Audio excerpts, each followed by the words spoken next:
अस्सलामुअलैकुम वरहमतुल्लाहि वबरकातुहू। कैसे हैं सब फ्रेंड, अभी तक जो सरदार सग़ीर साहब के हवाले से कोई ख़बर नहीं मिल सकी है। ये ऑपरेशन अभी भी जारी है। सुबह के टाइम, रात को ऑपरेशन बंद हो गया था, तो सब वहाँ का उनकी फैमिली ने भी उन्होंने एक ऐसी कंपनी से रब्ता किया है, क्योंकि उनको बताया गया है कि आप कुछ अच्छी कंपनी से रब्ता करें, डाइविंग जो करते हैं, क्योंकि उनका वो ऐसी कंपनी है कि उनका काम ही यही है गहरे समुंदर में, गहरे पानी में और तेज़ पानी में डाइविंग करना और निशानदेही करना कि यहाँ पर कुछ भी चीज़ यानी गाड़ी है कुछ भी हो तो वो निशानदेही और कर देते हैं और निकाल भी देते हैं।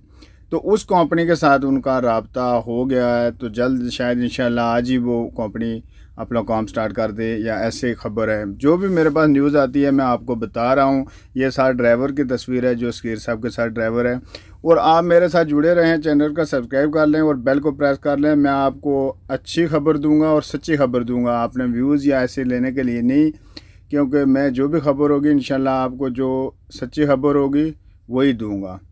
तो आप मेरे साथ जुड़े रहें। अभी क्रेन भी वहाँ पर मौजूद है और भी पब्लिक, सारी पब्लिक वहाँ पर मौजूद है जो भी अमदादी कार्रवाइयाँ कर रहे हैं, और भी दोस्त मुमकिन जो दूसरे महकमे के लोग हैं वो भी कर रहे हैं, लोग अपनी मदद आप भी कर रहे हैं। तो फिर नेक्स्ट वीडियो में फिर मिलते हैं। जो भी अपडेट जो मेरे पास आएगी न्यू, तो मैं आपसे ज़रूर शेयर करूँगा जी इंशाल्लाह। थैंक यू, अल्लाह हाफिज़।